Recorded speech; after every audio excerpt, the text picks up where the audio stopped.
आणखीन विषय राहिलेला होता की आपल्या ज्या केसेस होत्या त्या 2 दिवसात वापस घेऊ म्हणले होते, त्याला आता 4 महिने पूर्ण झाले. 2 दिवसात आंतरवालीच्या सरसकट गुन्हे मागे घेऊ म्हणून सांगितलं होतं आणि 1 महिन्यात महाराष्ट्रातले घेऊ म्हणून सांगितलं होतं. जिथं काय घटना घडल्यात ज्या आम्ही त्यांचं समर्थन कधी केलेलंच नाही, परंतु तुमच्याच कडून शब्द आलेले आहेत आणि गृहमंत्री महोदयांनी सांगितलं होतं की निष्पाप लोकांवरती हल्ला झालाय आणि याला साक्षीदार स्वतः महाजन साहेब आहेत. त्यातला एकही गुन्हा आणखीन मागे झालेला नाही, उलट आमचेच लोक अटक केली गेली विनाकारण. बीड मधले काय उदाहरणं असे तुम्हाला जर समोर आता असं पटणार नसेल तर समोर उभा करायचे असले तर काही लोक पुण्याला असतानाही इकडे नाव घेऊन अटक केलेले. काही विद्यार्थी बीड मधले ते मेस बंद झालते त्या दिवशी त्या घोळामुळे गोंधळामुळे, त्या म्हणून मेस बघायला गेले होते, ते पोरं सुद्धा शिक्षणात असताना मध्ये टाकलेत. असे निष्पाप लोकांवरती विनाकारण गुन्हे, हे 2 मुद्दे केसेस आणखीन एकही मागे घेतलेले नाही. 2 दिवसाच्या आत ते वापस घेऊ असं एकच मी सांगतो, या शब्दावर जो शब्द दिला त्याच्यावर मी आजही कायम आहे, गृहमंत्री कायम आहेत आणि मला वाटतं त्याची काहीतरी प्रोसेस सुरू झालेली आहे आणि त्याच्यामध्ये कायदेशीर जी काही बाबी आहेत त्या सर्व तातडीने मी करायला लावतो. ज्यांनी आंदोलनामध्ये लोकशाही मार्गाने आंदोलन केलं, जे निष्पाप आहे, ज्यांचा सहभाग नाही, त्यांच्यावर कुठली कारवाई होणार नाही आणि त्यांना कुठलाही त्रास होणार नाही. पुन्हा मी त्या सूचना संबंधितांना देतो. नाही ना साहेब, ते प्रोसेस तुम्ही ती सुरू नाही, काही नाही, 2-2, 3-3 महिने थोडीच प्रोसेस लागते. आमचे लोक चालू केले. आंदोलन पहिलं आंदोलन झालं त्याच्यातलं ना, हो, आंदोलन जे अगोदरचं झालं त्याच्यामधलं अंतरावरीतलं, त्याच्यात मी तातडीने आणि मला वाटतं आपल्या काही लोकांना बोलून त्यांचे स्टेटमेंट पण चालू आहे घेण्याचे. एसपींचे आता बोलतो तात्काळ 4-4 महिने स्टेटमेंट घेते का? हे आमचे लोक उचलून टाकायला लागलेत मधील. आमच्याच लोकांनी मार खाल्ला ना, आमच्याच लोक काय घेतात, आमचे लोकांनी मार खाल्लाय. हे बघा शिंदे साहेब, परिस्थिती अशी झाली या गावात या लोकांना इतकं गुडघ्यांना मारलंय, यांना शेतात सुद्धा जाता येत नाही आता सुद्धा. काही प्रोसेस सुरू नाही. महाजन साहेब काही प्रोसेस सुरू नाही, प्रोसेस काही नाही. तुमच्यावर भरसा टाकला होता आम्ही. एक प्रोसेस तुम्ही इथून माघारी गेले की दाखवतो यांना. तुम्ही सांगितलं होतं इथून माघारी गेले की दाखवतो यांना, मागं घ्यायला लावतो. तुम्ही गेलेले 1 महिना झाला. असल्या कसल्या सूचना आमच्या पुरे लोक मध्ये टाकल्यावर आहेत का सूचना तुमच्या? तुम्हाला एक साथ अहो महाजन साहेब, आम्ही तुमच्यावर लय भरोसा टाकलेला होता, आताही टाकलेला आहे. तुम्हाला सांगतो, तुम्हाला एकाच पोराचं काम सांगितलं होतं, संभाजीनगरच्या चव्हाण नावाच्या पोराचं, त्याचं सर्टिफिकेट असताना रद्द केलं तुम्ही त्या दिवशी सांगून आयुक्तांना, तरी ते काम झालं नाही. आम्ही अपेक्षा करायचं कोणाकडून? एक काम झालं नाही तर केस तुम्ही मुद्दाम मागे ठेवलेले आहेत. मला एक दुसरं सांगा शिंदे साहेब, याच्यामध्ये आम्हाला नोटीस द्यायचं काय कारण आहे लोकांना? शिंदे साहेबांना माझा आवाज येतोय का? शिंदे साहेबांना माझा आवाज येतोय का?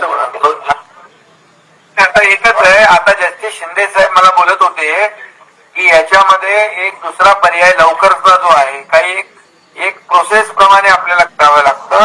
दुसरं त्याच्यामध्ये एक त्यांनी मला सुचवलंय की जे आपले डीजीपी डिस्ट्रिक्ट गव्हर्नमेंट लीडर, त्यांनी एकदा याचा सहभाग आढळून येत नाही असं एकदा हे केलं, निष्पन्न झालं की 169 ही प्रक्रिया आपल्याला करता येते असं मला सांगितलं. तर त्या पद्धतीने पण जाऊ, आपण दोन्ही पद्धतीने जाऊ, जे लवकर होईल, फास्ट होईल त्याप्रमाणे करू. पण त्याला 4 महिने शिंदे साहेब लागत नाहीत. तुम्ही घ्या अथवा नका घेऊ, आता आम्ही आता पत्करायचं ठरवलं. आता प्रक्रिया वेगळी आहे, त्याला थोडस आता नवीन जी प्रक्रिया सांगितला भाग 169चा तो आपण अवलंबू. नाही, त्याच्यामध्ये शॉर्टकट होईल. आमचं ते म्हणण्याचा उद्देशच नाही. तुम्ही आता घ्या अथवा नका घेऊ, आम्ही स्वीकारलेलंच आहे ते. आता त्याला नाविलाज आहे. आता तुम्ही ती खुटी गुतून ठेवलेली आमच्यामध्ये, आम्हाला पक्का माहीत झालंय आता. परंतु आमचं म्हणणं, आमची चूक काय होती? तुम्ही पहिला व्हिडिओ काढा आणि ते सगळे 400 अधिकारी घरी पाठवा. आम्ही भोगायला तयार आहेत. आमच्यात येऊन हाणलं कशामुळं, गोळीबार केल्या कशामुळं, ही सुरुवात दाखवा. कशामुळे लोक लुटली? त्यांचे साध्या कपड्यावर लोक आमच्यात घातले आणि लवखंड आमच्या अंगावर लुटविली. आमचे लोक खाली पडले. खाली पडलेला माणूस शिंदे साहेब, बैठक संपवा आपण. मला चेअर येऊन वाटायला लागले तुमच्या बैठक संपवायची दिसते तुम्हाला. परंतु आमच्या लोकांचे डोके फुटले. 29 लोकांना लागले. तुम्ही ट्रॅक्टरवाल्यांना विनाकारण नोटिसा द्यायला लागल्या. आम्ही मुंबईला अन्नधान्य घेऊन नाही का? नाही, एक मिनिट फक्त ऐका. आपल्याला बघा, सकारात्मक आपल्याला आता पुन्हा जुन्या इतिहासामध्ये जायचं नाही आणि म्हणून नवीन आपण जे घडवायचं आहे ते सकारात्मक दृष्टीने आपण पुढे गेलो तर नक्की याच्यामधून आपल्याला समाजाला न्याय देता येईल. त्यामुळे जे काही राहून गेलेलं आहे ते आपण मार्गी लावू, कारण सरकारची भूमिका अशी वाकडी तिकडे नाहीये.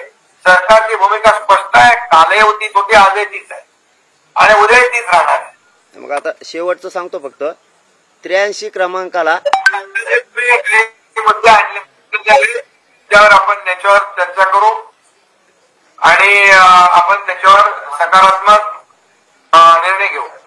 माझे 1-2 मुद्दे आहेत तेवढे सांगतोय. माझे 2 मुद्दे सांगतो मग तुम्ही बोला. मीटिंगला होतो मी 2 मुद्दे तेवढे सांगतो मग तुम्ही बोला. 83 क्रमांकाला मराठा आणि कुणबी एकच असलेल्याच ओबीसी यादीवरती आहे. महाराष्ट्रातला मराठा आणि कुणबी एकच आहे. त्यानुसार तत्सम मराठा म्हणून तुम्ही त्यानुसारही महाराष्ट्रातल्या मराठाला आरक्षण द्या, हाही लिहून घ्या. दुसरा मुद्दा ज्याला घ्यायचं ते घेईन, नाही तर नाही घेणार. इथं का जोर जबरदस्ती नाही. कोणाला काय राहायचं त्याने राहावं. ज्यांना गोरगरीब मराठ्यांना घ्यायचं ते कुणबी प्रमाणपत्र घेतील, ज्याला नाही घ्यायचं ते नाही घेणार. इथं जोर जबरदस्ती नाही. मुंबई गव्हर्नमेंटचं गॅजेटही सांगतंय मराठा कुणबी बद्दलचं. त्याच्यानंतर हैदराबादचं गॅजेटही सांगतंय मराठा आणि कुणबी बद्दलचं. सातारा संस्थानचं खानेसुपारीचं जो अहवाल आहे तोही सांगतोय की मराठा आणि कुणबी एक असलेल्यांचं. इतके पुरावे असतानाही तुम्हाला 4 पुरावे दिलेत. यानुसार महाराष्ट्रातला मराठा समाज आणि कुणबी एकच हे सिद्ध होतंय. म्हणजे तुम्हाला एका शासन निर्णयावर सुद्धा मराठ्यांना आरक्षण कुणबी म्हणून देता येतंय. आपण ते द्यावं किंवा जे आपले 4 शब्द ठरलेले आहेत, एक की सोयरे सगळे सोयरे रक्ताचे असणारे यांना ज्या नोंदी मिळाल्या त्या आधारावर द्यावं, ही एक मागणी. यानुसार ही शब्द त्याच्यामध्ये घ्या आणि शासन निर्णय करा, आम्हाला मान्य आहे. आणि 4था मुद्दा सांगतो आणि थांबतो की या ज्या नोंदी मिळाल्यात ह्या 54 लाख ह्या नव्या आहेत का जुन्या आहेत. धन्यवाद.